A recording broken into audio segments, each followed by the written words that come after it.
guys, it's Sarah, and today we are going to talk about all the books I read in May. May was interesting.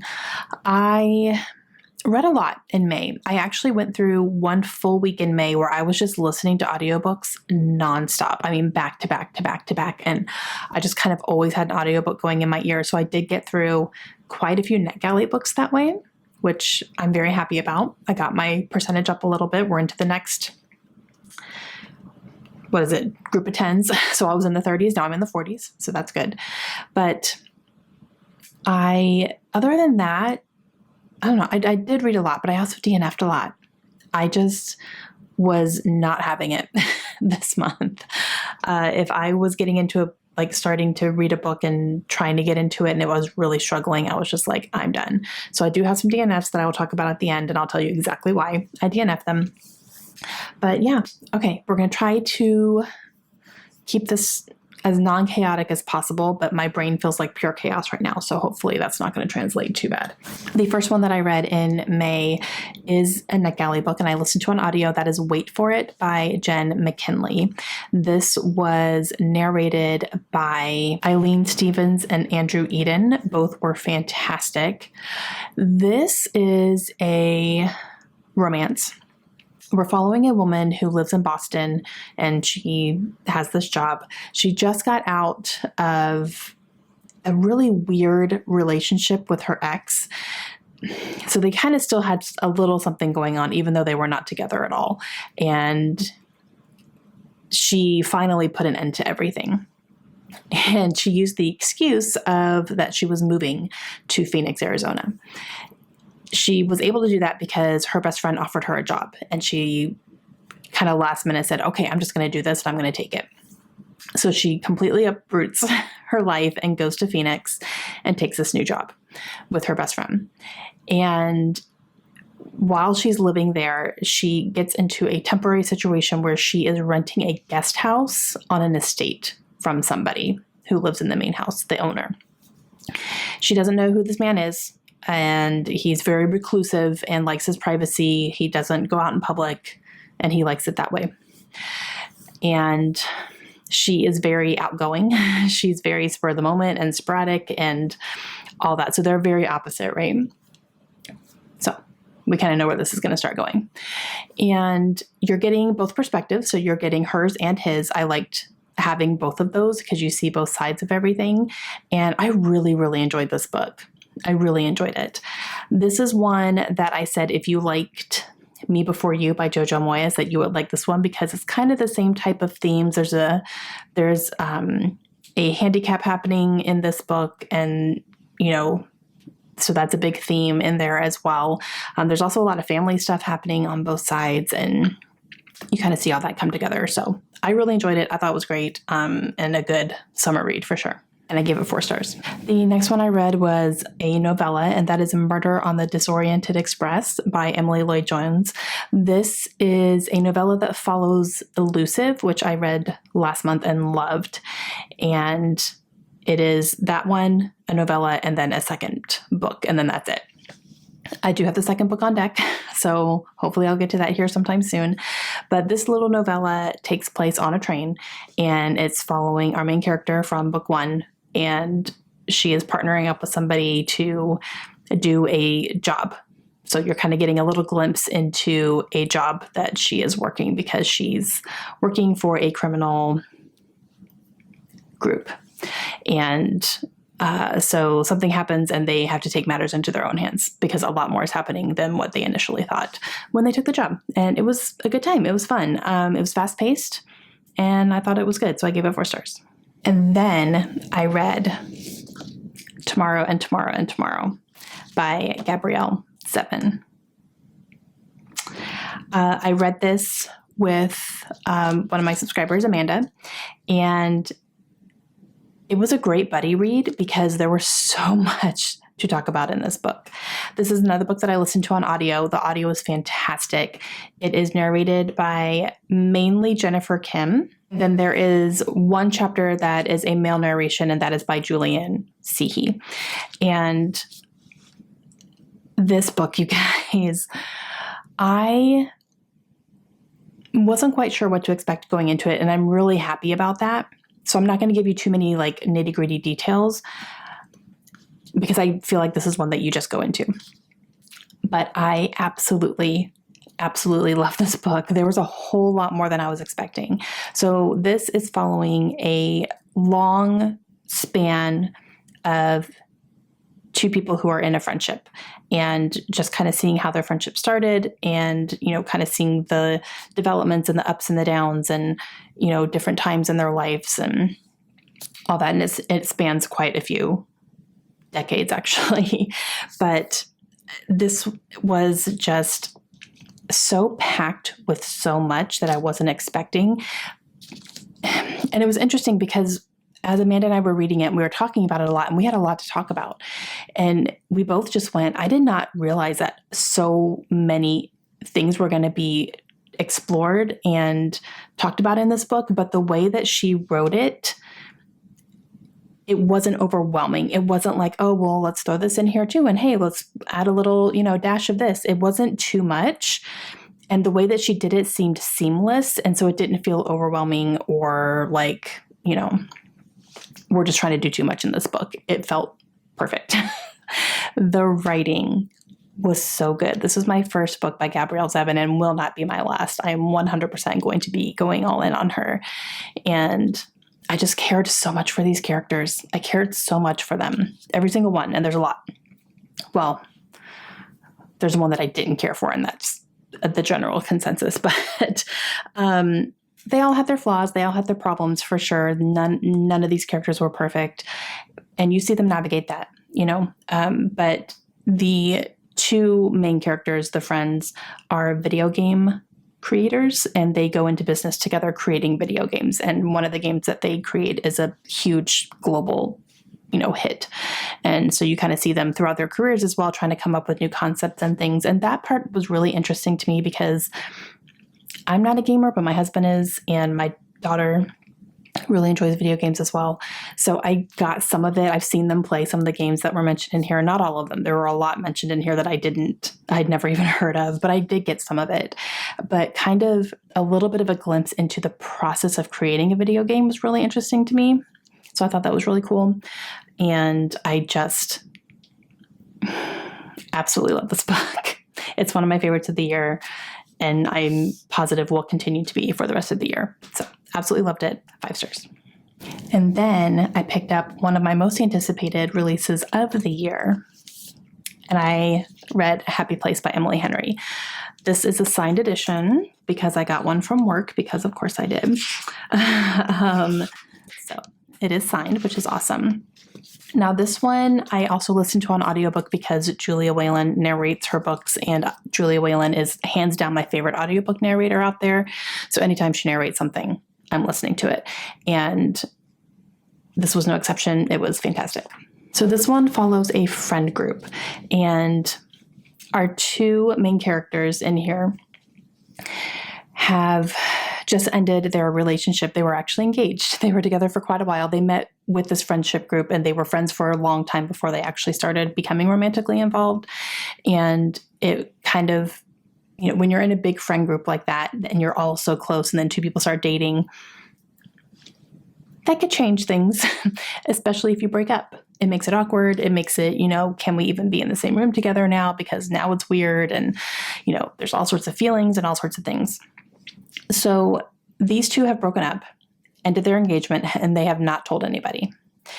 They end up going to this house in Maine that one of their friends in the group owns and doing their annual vacation. But they haven't told anybody that they have broken up. Something happens right when they get there. There's like a big announcement, and they both realize we can't tell anybody because they were planning to. We can't tell anybody that we're broken up now. We have to just kind of play it. We have to play along and just get through this weekend, whatever, just kind of deal with it type thing. And then we'll tell everybody later when it's a better time. And then, of course, as they're pretending that they're together, memories start happening, things start being discussed, feelings start coming back, there's no doubt that these two people are intensely attracted to each other and have such a deep connection. Like, there's no doubt about that throughout the entire book. Okay. Number one, I loved it. 5 stars, 100% loved it. But for a while, I was having a problem with the narrative that I'm not going to ruin anything. Don't worry, because this is part of the synopsis. But I was having a problem with the narrative that if these two were not together, that nobody would be friends anymore. I had a problem with that at first because I was like, well, that's presumptuous. Like, if you guys are actually really friends with these people and, like, you're so as close as you're claiming that you are, like, whether or not you're with this person anymore shouldn't matter. They should still be your friend. So I was having a hard time with that at first. However, the longer that we went and the more things that got explained along the way, it started to make more sense to me. So I ended up getting it. I still don't love the narrative, but I ended up understanding. So that's not something I could see myself personally dealing with or handling it that way, but I understand like how someone can. So I will say that. And then I really saw a lot of myself in our main character, Harriet. There were quite a few things that she was dealing with and feeling and talking about that I went, I get you, girl. I won't say what they are because that could run into spoiler territory, but there were a couple things that I was like, I've been there. I have felt those things. And so that really helped me to relate to her a lot. And I just loved it. So total 5 stars.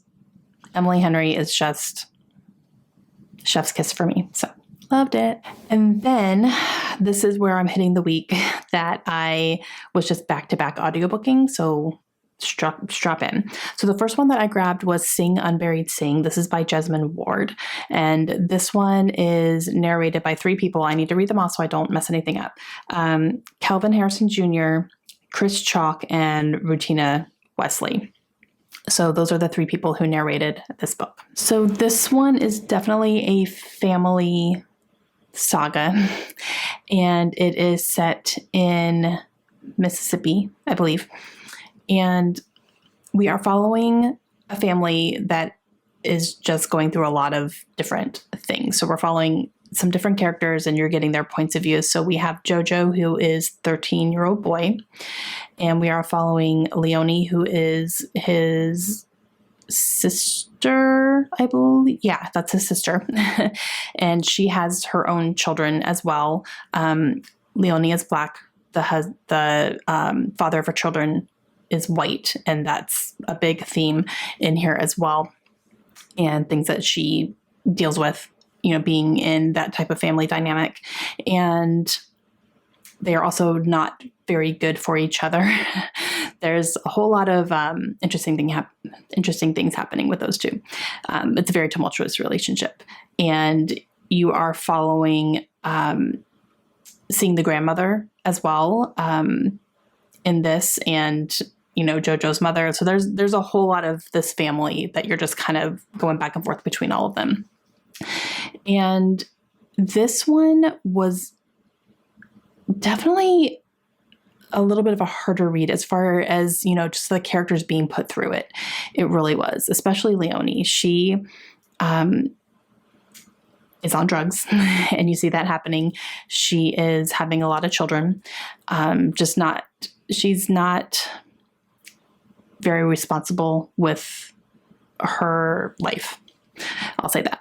And then you see the struggles with her boyfriend not being accepted by her family, especially her father. And that's a whole lot of, things that she's dealing with, a lot of feelings and all that stuff too. So, so it was a little bit of a harder read, but it was definitely good. And Jesmyn Ward's writing was fantastic. I thought it was great. So I did enjoy, listening to it. The audiobook narrators were fantastic as well. But yeah, it was good. I ended up giving this one 4 stars.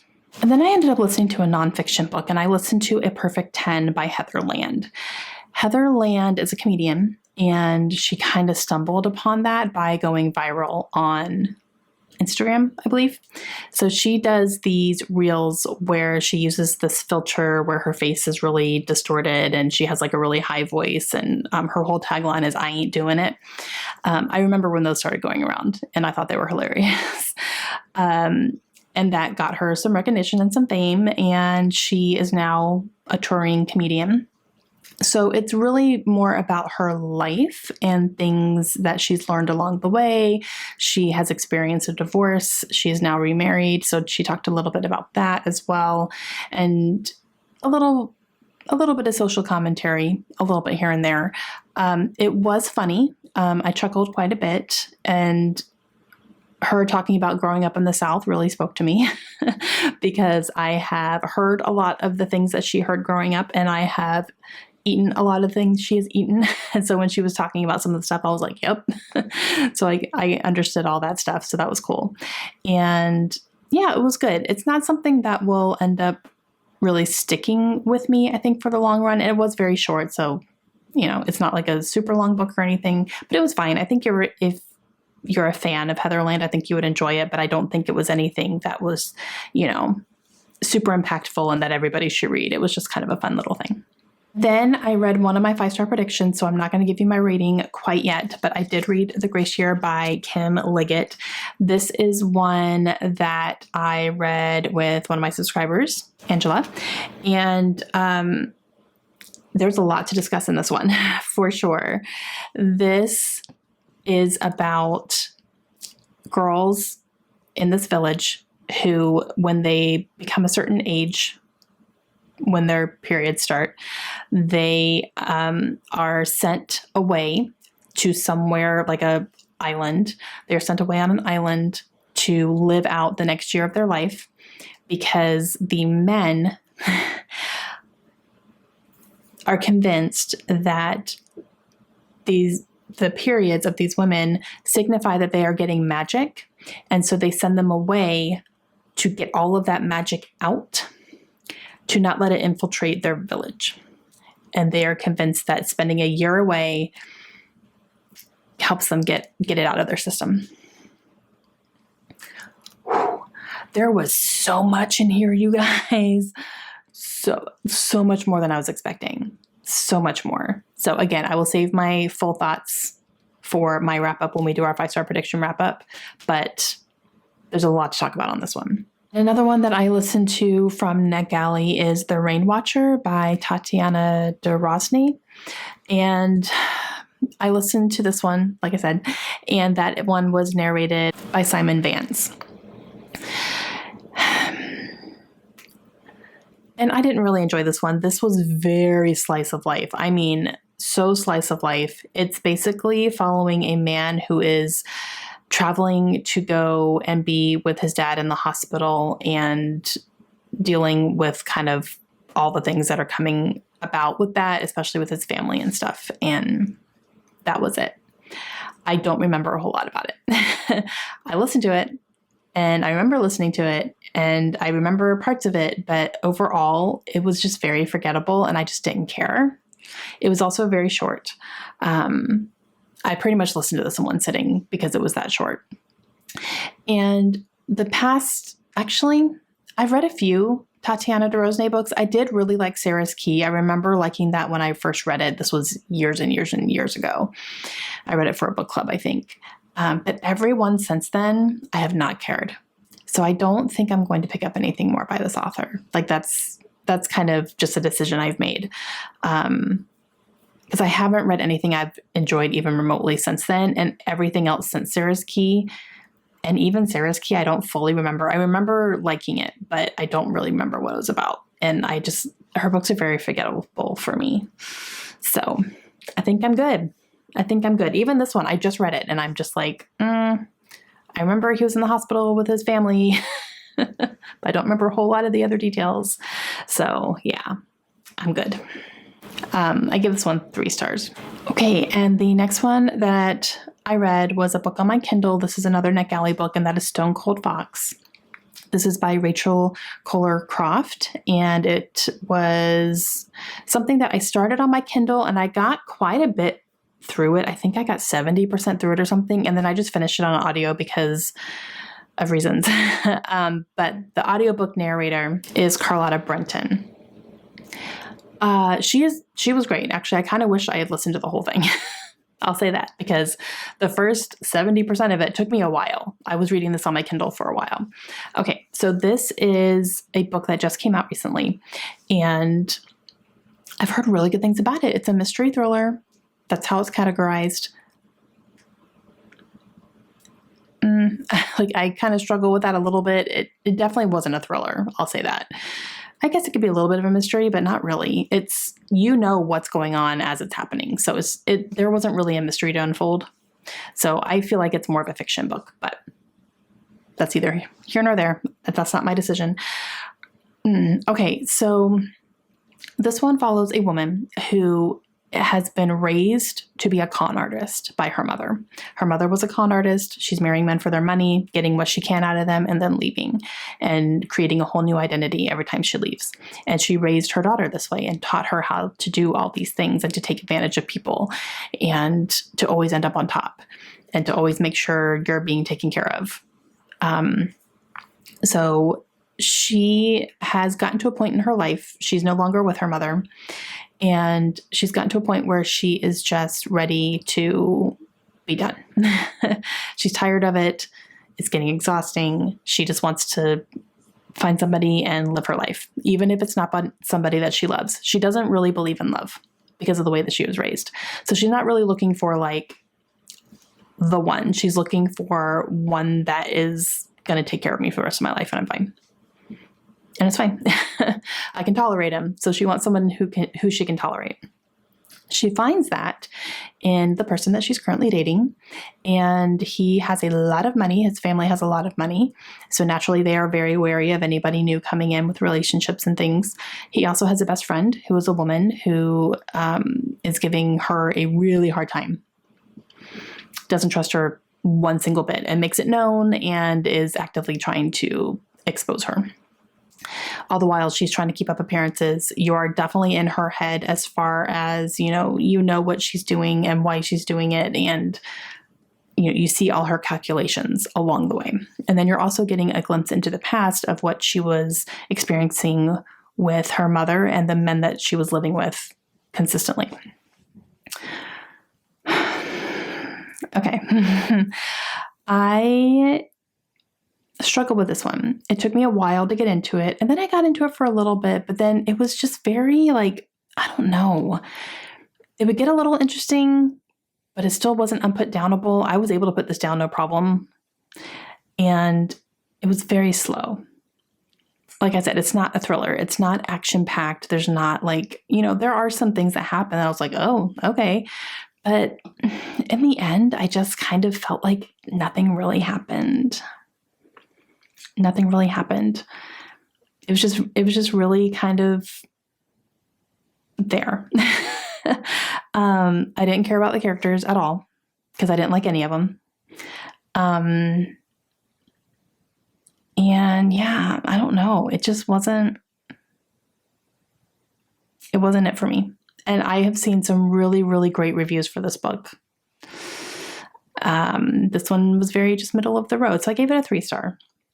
I did read the whole thing, so I'll give it that. But yeah, I don't know. It wasn't as good as I was expecting it to be based on the reviews that I've seen for me. Okay, and the last one that I finished to completion is another one that I listened to from NetGalley, and that is The Care and Feeding of Ravenously Hungry Girls by Anissa Gray. And there are quite a few narrators as well. 2 of them are some of my favorites, but I want to make sure I get all the names right. So January Lavoie, who's one of my favorites, Andriel Ojo, Bonnie Turpin, who's another favorite, and Dominic Hoffman. So there are 4 narrators for this one. This is another one that follows a family, and they are thrown into turmoil when the mother and father of this family end up getting arrested in their community because they are accused of collecting donations from the community to help a worthy cause, but they in turn use that money for their own benefit. and their business. They run a restaurant and they end up getting arrested. And it's kind of like all the aftermath of that, and her children dealing with having this put on them and some of the blame put on them as well, because they're part of this family, and just the hatred that's coming out for them. And there's trials and all that kind of stuff. So it throws the whole family into turmoil, and it completely shatters some of the relationships. And so you kind of see that start happening. So this one is another one that I think eventually I'm just going to kind of not remember that I even read it. While it was good, it just wasn't something super memorable for me. I do remember the characters and I thought they were interesting, but I kind of just went, okay, when I was done. And to me, that's just an okay book. I wasn't like, oh my gosh, I love this, and this is great, and this character, oh my God. Like, I wasn't like that. And that's a 4 or 5 star read for me. If I'm just like, okay, then that's a 3 star. And that's what I ended up giving this one. And I don't know, it was fine, but I think overall it'll be forgettable for me. But the narrations were fantastic. Like, all 4 narrators were great. So I did enjoy the audio part of it. Definitely, it helped bring it alive for me. Okay, let's talk about the DNFs. I have 2 that I DNF'd physically, and I have 2 that I DNF'd digitally somehow. Okay, let's talk digitally first, and then I'll show you the physical ones. So I checked out an ebook from my library, and I checked out Sea Change by Gina Chung. This was one of my most anticipated reads because it has an octopus on the cover. And the way that it was described in the synopsis, it sounded a little bit along the lines of Remarkably Bright Creatures by Shelby Van Pelt, which is one of my favorite books of the year so far. So I wanted more of that. No, that's not what this book was. The octopus isn't really a big factor in the book. It was very slow moving. I got through 40% of this book and said, I can't, because I got so bored. So we'll follow a young woman who is working at an aquarium, and she loves this big octopus. That's it. There's not really a relationship there. There's not a connection the way that there was in the one that I'm comparing it to, which I shouldn't compare. I understand that, but the octopus is there, and the octopus is huge. Her name is Dolores. She's a huge octopus because there is some mention of some things happening globally where this octopus is from that caused her to be the size that she is. So she's bigger and lives longer than normal octopus do. And she grows to love Dolores. She grew up going to the aquarium because her father worked there as well. He's like a scientist. And she also has a boyfriend who just broke up with her because he's going to Mars to be part of the first group of people who are going to colonize Mars. So, like, that's kind of the stuff that we're dealing with, right? But I was really bored, you guys. Just nothing was happening. And I wasn't understanding the point, and the octopus wasn't really there. And if you have an octopus on the cover, like, I expect to see an octopus, like 40% into the book, I expect the octopus to be there more than twice. You know what I mean? So I don't know. It wasn't doing it for me. So I decided to just go ahead and return it and not finish it. And then I did hear on a podcast somebody talk about this book, and she was kind of going in with the same expectations as me. And she was also let down, and she finished the whole book, but she said nothing really happens throughout the whole book. And I'm like, okay, I'm glad I put it down then and didn't try to push myself to finish it. So yeah, that one just wasn't for me, which is a bummer because it was on my most anticipated list. And then I was listening to another NetGalley book, and I was listening to A Taste of Sage by Yafa S. Santos. And this was, I don't remember how far I got into this one. I think maybe 20%, around that point. And this is a romance. It involves 2 chefs. And so I was definitely interested in that. I like things that revolve around, cooking or chefs or restaurants or whatever. I think that's fun. Here's the thing though. So we have our female whose restaurant closed because it wasn't doing well. So she needs a job. She applies to be a sous chef for this very successful restaurant, but the owner's kind of like Gordon Ramsay-ish with red hair, basically. Yells at people and is just not fun to be around. But she takes the job as his sous chef because she needs it. They have this attraction. They go on a date. I wasn't buying it, though. I was not buying the attraction at all. I just did not feel the chemistry. I felt like the characters were both just kind of bland. And there was a love scene on their second date, or not even second date. It was after their first date. They weren't even on a date. But they were involved in an intimate scene. And the way that the scene was written was so technical that it didn't feel personal at all. And there was no passion there. And I felt like that's how it was with the characters. They didn't have a passion for each other. It was just like, it felt robotic, and it felt, I don't know, like I wasn't buying it at all. I didn't feel chemistry. I didn't feel passion. I didn't feel like the need or the want or anything. And yeah, I don't know, just right after their first love scene, I just went, I'm not doing this. I just couldn't do it. So I DNF'd that one. So sorry, but yeah, if I'm not buying the romance in a romance book, I'm not going to like it, right? Okay, so physical books. I DNF'd 2 physical books. First one was one that was on my spring TBR, and it was for a prompt to do an Instagram scroll, and the first one that pops up.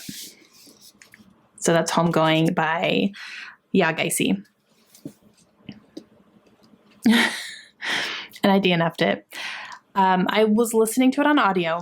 The audiobook narrator, I think, was really good. It was actually Dominic Hoffman, who also did part of the narration for Ravenously Hungry Girls. So that was kind of cool. And he's really good. So it wasn't like the narration. The narration was fine. It was the way that this was written. It was really hard for me to follow. And even if I was reading it with my eyes, I would have a hard time. It jumps around so much in the timelines of this, and the timelines are all over the place. And so many of these characters, every single chapter, I don't even remember how far I got. I wish I had kept my bookmark in here, but every single character, or every single chapter is a different character so far as I had gotten. And I wasn't, it was a lot. And from what I'm seeing, even going through here, like every single, okay, I remember I got to this chapter at least. I was in the middle of Kojo, I think. So that's over 100 pages in. I was just so confused. And a couple of the characters had the same name, even though they weren't the same people. They were just part of the same family, but they had the same name. And I had a really hard time keeping that straight. And I couldn't follow it. I really, really couldn't follow it. I think if I really took my time with it more and kind of made a timeline, or like actually wrote characters' names out, and maybe, I think there's a family tree up in here. I'm pretty sure there was, but that still didn't help me. Let me see if there is. Yeah, there is. There was there. And I had seen that, but I just still, I don't know, like it was a little bit too much for me. My brain could not really wrap around the story to the point where I was able to follow it. So I DNF'd it. It was just, I felt like I had to work too hard at it, and I don't like that. So yeah.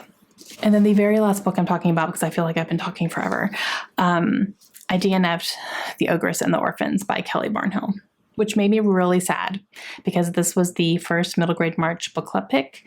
And I have read from Kelly Barnhill before and absolutely loved the first book I read from her. So I was expecting to really love this one, and I'd heard really good things about it, but I didn't like it. It was very, very, very slow.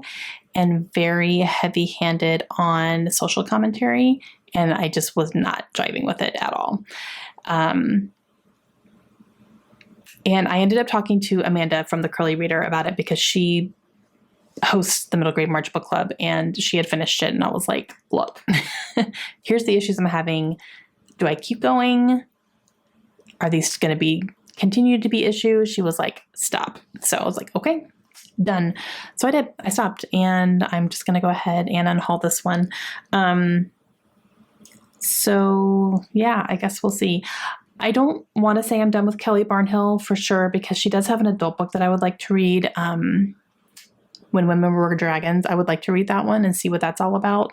But yeah. So this one personally just wasn't for me. Okay, guys. So I completed 10 books and then DNF'd 4. So it was a good month. It was a lot of audiobooks for me. That's just kind of where I am right now. That's the best way for me to kind of get through some books, because I've had a little bit of a different schedule for the month of May and beginning of June. So for about a month or so, it's been a little bit different with some things that are happening at work and all that kind of stuff. So that's been interesting. But other than that, I'm trying to do what I can. So we'll see how June goes, but I'm excited for it. Okay, let me know down below if you have read any of these. Let me know your thoughts. Let me know what your favorite book for the month of May was. I would love to know that. And I will talk to you guys again soon. Hope you have a great day.